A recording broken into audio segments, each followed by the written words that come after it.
Masya Allah, inilah bagian tubuh Nabi Muhammad yang masih bisa kita lihat hingga saat ini. Banyak umat Islam yang belum tahu bahwa tubuh Nabi Muhammad adalah sebaik-baik tubuh yang diciptakan oleh Allah Subhanahu wa Ta'ala. Ajaibnya, ada beberapa bagian tubuh beliau yang terjaga hingga bisa kita saksikan sampai saat ini. Bagian jasad beliau ini tetap awet dan terjaga meski telah berusia ribuan tahun. Ada beberapa tempat yang diketahui menyimpan bagian tubuh mulia Nabi Muhammad. Bagian tubuh yang pertama, yaitu gigi mulia Nabi Muhammad. Di Museum Topkapi Turki, salah satu koleksi yang tidak akan pernah dijumpai di tempat lain adalah tubuh peninggalan Rasulullah. Peninggalan yang sangat berharga ini adalah gigi Rasulullah yang pernah tanggal ketika peperangan. Gigi inilah yang dahulu disimpan sahabat Nabi dan diwariskan dari generasi ke generasi. Gigi ini dahulu telah menemani dakwah Nabi Muhammad, menjadi saksi kejujuran ucapan Nabi Muhammad, dan menjadi saksi Nabi dalam menyebarkan kalam dan perintah Allah kepada umat manusia. Adapun bagian tubuh yang kedua, yaitu rambut Nabi Muhammad. Rambut ini adalah rambut yang senantiasa melindungi kepala mulia Nabi Muhammad. Dahulu Nabi Muhammad memiliki rambut berwarna hitam pekat, teksturnya tidak lurus dan tidak pula keriting. Rambut Nabi Muhammad juga tebal dan lebat.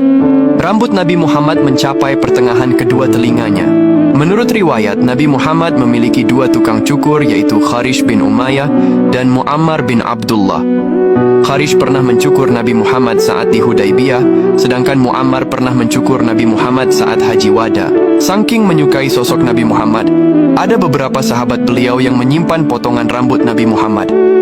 Di antara tempat yang menyimpan potongan rambut Nabi Muhammad adalah Museum Topkapi Turki. Adapun bagian tubuh yang ketiga, yaitu janggut Nabi Muhammad. Jika kalian mengunjungi Masjid Eyüp Sultan di Istanbul, Turki, maka kalian akan menjumpai warisan janggut Nabi Muhammad yang telah dimuseumkan selama berabad-abad lamanya. Pengunjung bisa melihat janggut Rasulullah yang diletakkan di dalam sebuah etalase kaca eksklusif. Meskipun hanya beberapa helai saja, janggut ini diyakini sebagai janggut asli dari Rasulullah Sallallahu Alaihi Wasallam. Dahulu janggut Nabi Muhammad digambarkan sebagai rambut hitam, tebal dan lebat yang menutupi sebagian besar dagunya dan menjadikannya terlihat rapi dan teratur. Meskipun lebat, uban yang ada pada janggut beliau sangat sedikit, bahkan tak lebih dari 20 helai hingga akhir hayatnya. Ciri fisik ini mencerminkan kewibawaan dan keanggunan yang sering diingat oleh para sahabat. Selain bagian tubuh, ada beberapa benda peninggalan Nabi Muhammad yang pernah bersentuhan langsung dengan tubuh mulia Nabi Muhammad.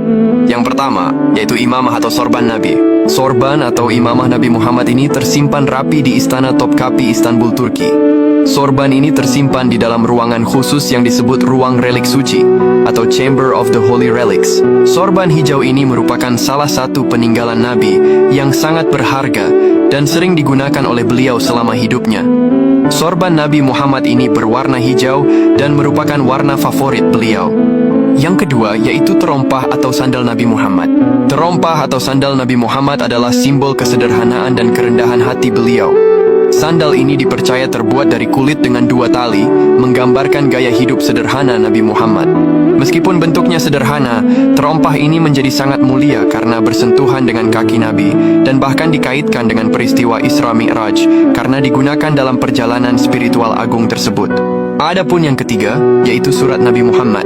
Semasa hidupnya, Nabi Muhammad cukup sering menuliskan surat, mulai dari surat yang ditujukan kepada para raja hingga surat yang beliau tulis untuk rakyat. Contohnya selembar surat dari Rasulullah untuk Raja Habasyah Najasyi. Lalu ada juga surat Nabi yang ia berikan kepada Kaisar Romawi kala itu, yang mana bahkan lengkap dengan stempel khusus dari Nabi.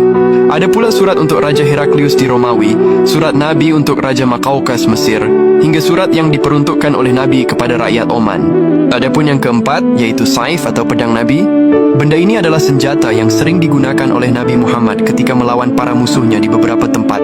Yang paling populer yaitu pedang Al-Ma'thur, pedang yang dimiliki beliau sebelum menerima wahyu pertama di Mekah. Pedang ini merupakan pedang peninggalan dari ayah beliau. Dengan panjang sekitar 100 cm, pegangannya terbuat dari emas dan berbentuk 2 kepala ular. Keberadaan pedang ini ada di Museum Topkapi di Istanbul. Masya Allah, semoga kita semua bisa mencontoh akhlak Nabi Muhammad dan mendapatkan syafaatnya di akhirat kelak. Amin.